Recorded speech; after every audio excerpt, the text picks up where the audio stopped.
I secretly rented out my daughter's empty apartment while she was working overseas. Throwaway because my daughter knows my main, and apparently I'm capable of anything now.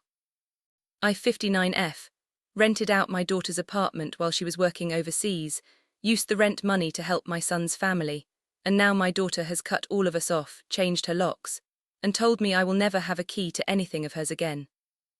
Everyone in my family seems to have decided I'm some kind of thief. I honestly do not see it that way, and I'm hopping for some objective perspectives because I'm starting to think I must be going crazy. My daughter Emily is 29. She has a very good job in tech finance, whatever it is. I honestly can't keep up with her job titles, makes more than I ever did in my life, and a couple years ago she bought herself a 2-bedroom condo in a nice part of the city. She bought it herself. Mortgage, insurance, HOA, everything is in her name and comes out of her accounts. Around a year and a half ago she got this amazing opportunity to work overseas for 12-18 months. I was very proud of her, of course. She worked hard, but I'm her mother, I also worry.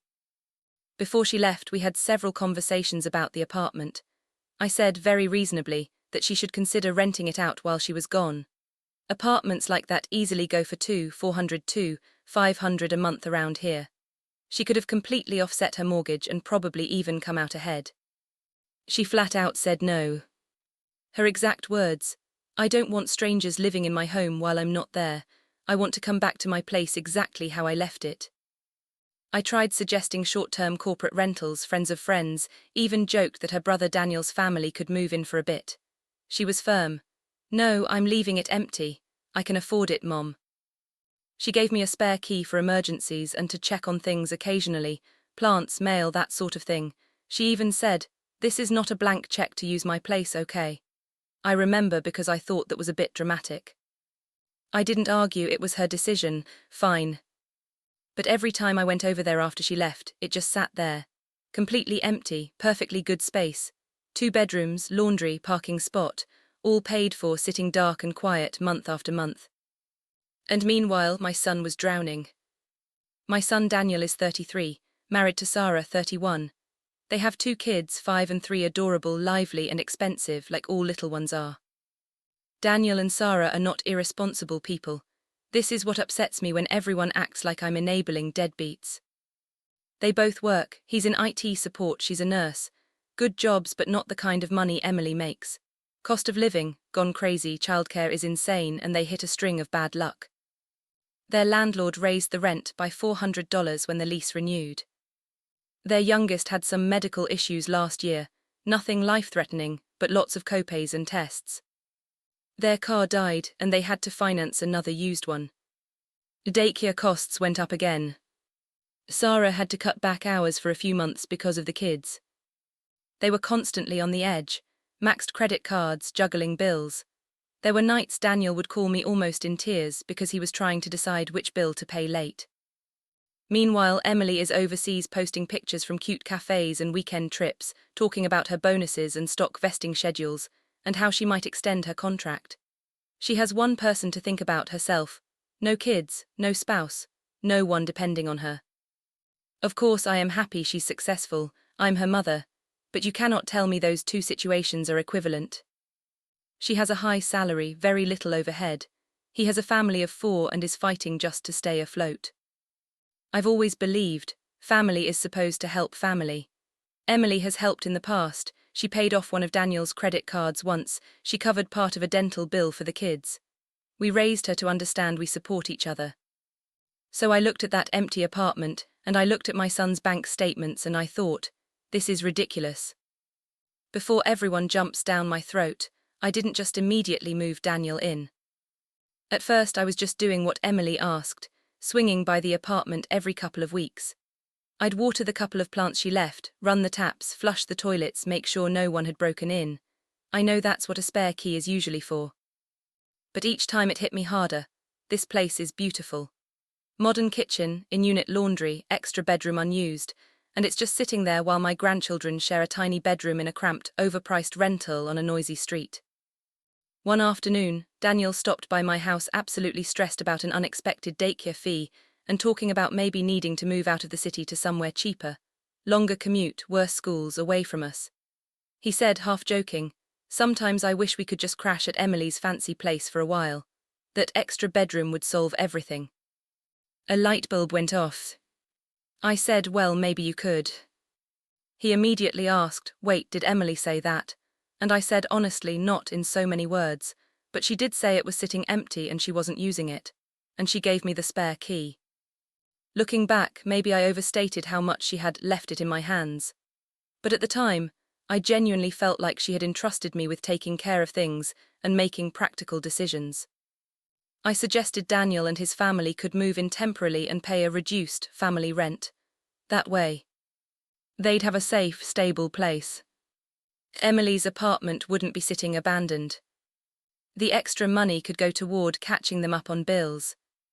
Daniel was hesitant. He asked multiple times if Emily was okay with it.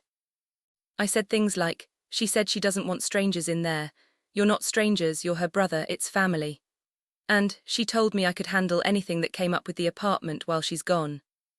Which is technically true. She did say that about handling things. I thought I was simply handling them in a smarter way. I used the spare key to show Daniel and Sarah the place. They fell in love with it immediately. It was so much better than the shoebox they were squeezing into. The kids ran around squealing about their rooms. I could see the tension physically leave Daniel's shoulders. That did it for me. I thought, how could Emily possibly be angry about this? Market rent for that condo would have been around $400 to $500. I told Daniel and Sarah they could pay me $1,500 a month. Before anyone says I was profiting, I want to be crystal clear, I did not keep a penny of that for myself. I wasn't taking vacations or buying jewelry. I treated it like family money that I was managing. We drew up a simple month-to-month rental agreement that they signed with me, just so they had something for school registration and mail and such. I know legally I'm not the owner, but I honestly thought of it like a sublet situation that Emily would retroactively approve once she saw how much it helped. I opened a separate savings account in my name to keep track of the rent. Every month, Daniel would transfer $1,500 to me. From that, I paid for the kids' daycare shortfalls. I covered some of their old credit card debt, so it would stop snowballing. I paid for new clothes for the kids when they outgrew everything again. I helped with a car repair. I occasionally topped up their checking when they were about to overdraft. I kept notes, dates, amounts, what bills I paid. To me that proved I was stealing. I was being organized. Emily's mortgage, HOA, insurance, etc. were all on automatic payments from her own accounts. I could see in the online portal, she'd given me login details once when she needed me to check something. She was never in any danger of default. Her salary easily covered it. So in my mind, this was extra money that would have gone to a stranger landlord if Daniel rented somewhere else.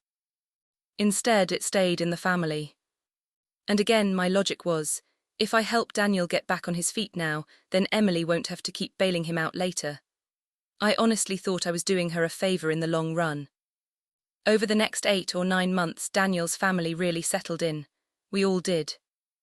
We started calling it the apartment or the place, and increasingly, our apartment when talking about logistics. A few examples of things I did that apparently were overstepping. I approved a plumber when there was a leak under the sink, small thing, around $200. I didn't bother Emily with it, I just used Daniel's rent money to cover it. I helped Sarah buy a bunk bed so the kids could share the second bedroom and have more play space. We assembled it ourselves. I picked out some cheap curtains and a rug. It made it feel more like a home for the kids. We changed the locks early on because Daniel was nervous about security and the old lock was sticky. I figured it was just a routine maintenance thing. I kept a key, of course. I gave their address, Emily's address, to a few relatives, as where Daniel's family is staying now. I sometimes referred to it as the apartment we're using while Emily's overseas. In my head, none of this was outrageous. I wasn't renting it to strangers. This was my son, my grandchildren, family. The apartment wasn't being damaged. If anything, it was being looked after more than if it sat vacant. Emily and I talked maybe once every week or two while she was abroad. Mostly surface-level stuff, her work, time zones, my health, the kids. I didn't hide the fact that I was spending a lot of time at the apartment. I'd say things like, I checked on your place yesterday, or I'm over at your neighborhood a lot now. She never asked detailed questions, and I took that as tacit approval. In hindsight, maybe that was me hearing what I wanted to hear, but again, I truly believed I was just using my judgment as her mother and the person who kept the family functioning. Everything blew up because Emily came home early. Her original plan was 12-18 months. Around month 10, her company changed something and she ended up being reassigned back here sooner than expected. I did not know the exact date. She wanted to surprise us, apparently. So one random Thursday evening, Daniel calls me sounding panicked. "Mom, Emily's here," he says. "At the apartment?" I asked, immediately confused. "Yes, she just showed up, with suitcases. Her key didn't work because of the new lock and she thought she'd made a mistake, but then she heard the kids inside and, Mom, she had no idea we were living here." My stomach dropped, but I still thought, okay, this is a shock, but once I explain, she'll understand. Emily called me not long after. Her voice was so cold I barely recognized it. "Mom, are you at home?" she said. I said I was and tried to sound cheerful, asked how her flight was, tried to make small talk. She cut me off. "Why is Daniel living in my apartment?" I started to explain how the place was empty, how Daniel was struggling, how it made no sense to let a perfectly good property sit unused. I told her I was only trying to help. She interrupted again. "Did I give you permission to move anyone into my home?" I paused because the honest answer was no, not explicit permission. So I said, "You didn't specifically say I couldn't. You said you didn't want strangers in there and I respected that. Daniel isn't a stranger, he's your brother, and you gave me the spare key to handle things." She was quiet for a second, and then she said, very slowly, "So you decided that my telling you I wanted the apartment empty meant you could secretly rent it out behind my back as long as the tenants were related to you." That word, secretly, felt unfair to me. I wasn't hiding out of guilt, it just never occurred to me to bother her with logistics when she was busy overseas.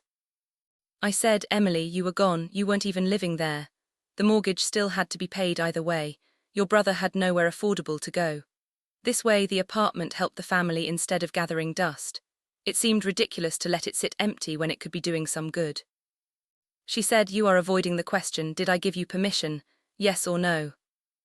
I finally said, "No, you didn't say the words, but as your mother I thought." She hung up. About an hour later, she texted and told me to meet her the next day at a cafe near the apartment. She said Daniel and Sarah would be there too. I barely slept.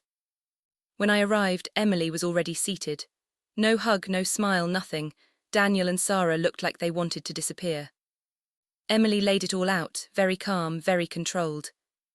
I had no legal right to create a tenancy in her property. Changing the locks without her consent was a huge violation. Giving other people unrestricted access to her home was unacceptable. It didn't matter that we were family. The principle was the same as if I'd rented it to a stranger. She then asked, "Where is the rent money?" I explained that Daniel had been paying $1,500 a month, and that I had used it to help cover his debts, daycare, and other expenses for the kids. I even pulled out my little notebook to show her my careful records, thinking it would prove my good intentions. Instead, she looked horrified. "So not only did you rent out my apartment without my consent," she said, "you also collected rent and decided unilaterally that my rental income should go to my brother." I said it wasn't like that. "I wasn't taking it from you, I just reassigned it. You don't need it nearly as much as he does. You have a good job, you're young. You can always make more money, he has children." She stared at me like I'd slapped her. "That's not your decision to make, Mom," she said. "You didn't even tell me. You acted like my property and any income from it was just available for you to distribute to the family as you saw fit." I tried to explain my logic, the same way I'm explaining it here. If I helped Daniel get back on his feet, then you wouldn't have to keep helping him. I figured you'd rather know your brother was stable than have another family crisis dumped in your lap. I was protecting you from that. She said, "I never authorized you to protect me by secretly managing my assets." That phrasing, "my assets," rubbed me the wrong way. It sounded so cold, so transactional. I told her, a bit heated, "You're acting like a landlord talking about a stranger. This is your family. Family is supposed to share. When your father and I were struggling, we didn't draw hard lines like this. We did whatever we had to do for you kids." She said, yes, for your minor children. I am not your dependent, I am an adult. I bought that apartment, I paid for everything in it. You do not get to decide how it helps the family just because you are my mother. I'll admit I got defensive.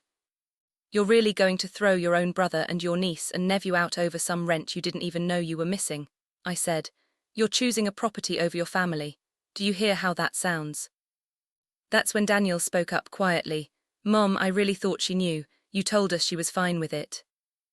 I said I told you she wouldn't mind once she understood. That's different. Emily just shook her head and said to him, you have 60 days to move out. I'll have a lawyer send something in writing so it's all above board.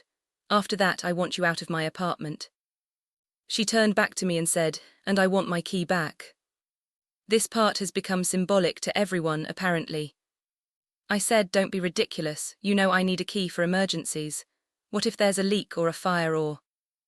She cut me off. I gave you a key for emergencies and you used it to sign tenants, change my locks and move other people into my home. You've lost that privilege. I don't want you to have a key to anything of mine ever again.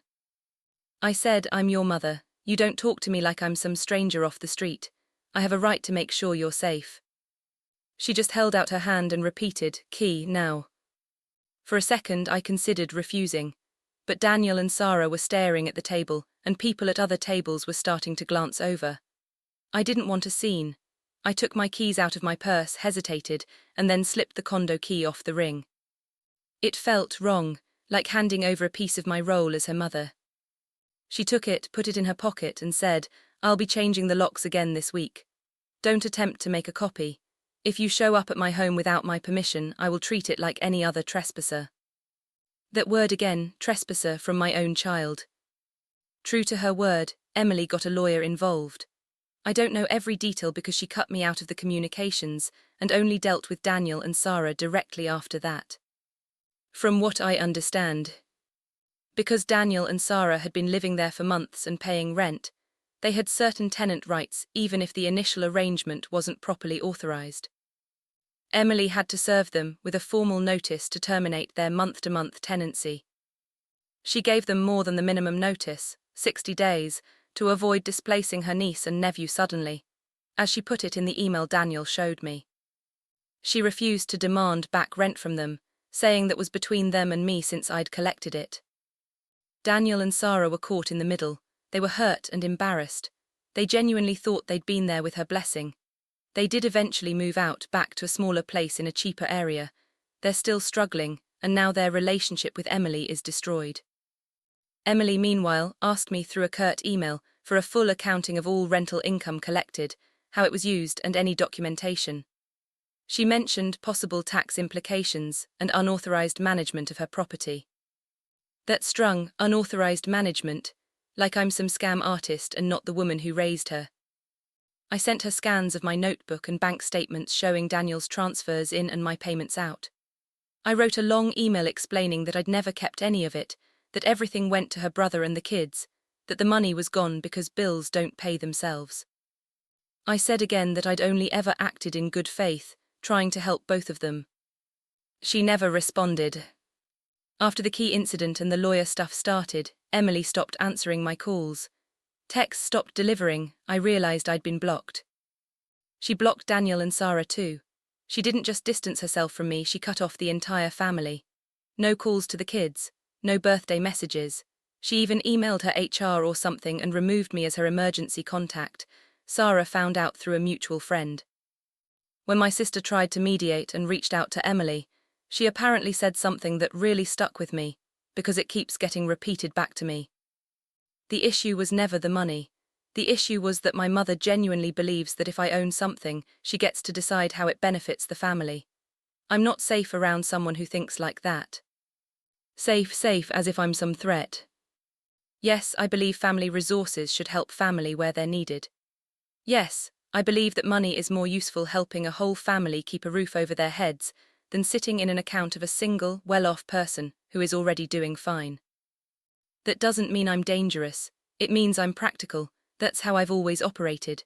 When their father left and I was juggling 2 jobs, I stretched every dollar between us as best I could. Everyone sacrificed so everyone survived. Now Emily calls that boundary violations, and financial intrusion. Since then, she changed all her locks. The locksmith came last week to redo everything in her condo. Daniel happened to be in the building returning something and said my old key definitely doesn't work anymore. She told mutual relatives that I will never have unsupervised access to her property again. She has said through other people that until I acknowledge what I did as theft and abuse, there will be no contact. She has told Daniel that she will not be helping him financially ever again, and that any previous help is closed. So now I don't see my daughter. I barely see my grandkids because things are tense with Daniel and Sarah. They don't blame me the way Emily does, but they're caught in the middle and exhausted by the whole thing. Our big family holidays are essentially over. All because I tried to stop my son from going under by using a resource my daughter wasn't even using. According to Emily and some other relatives who have taken her side, here is where I crossed the line. I used the spare key for more than emergencies. I did not explicitly ask for permission before moving Daniel's family in. I created a rental arrangement and collected rent on property I don't own. I made decisions about her apartment, locks, furnishings, tenants without consulting her. I decided the rental income belonged to Daniel's family instead of Emily. I acted like I had the right to redistribute her financial benefits because I'm her mother. From my perspective, she wasn't living there, the apartment was sitting empty. The mortgage and all costs were already budgeted and paid automatically. She never missed the money. I didn't use any of the rent for myself. It all went toward keeping her brother's family afloat. I kept records. I wasn't sneaking cash into my pockets. I genuinely thought she'd be grateful that her investment had indirectly provided stability for her niece and nephew. I thought, as her mother and someone who has always managed family crises, that it was within my role to make practical use of an unused resource. Could I have communicated better? Maybe. I can admit that I should have run it by her more explicitly. Maybe I was afraid she'd say no, and I'd be stuck watching Daniel sink deeper into debt while this gorgeous, paid-for space sat dark. But to cut me off entirely, to act like I'm some criminal, to say she doesn't feel safe around me because I believe in family sharing what they have. That I don't understand.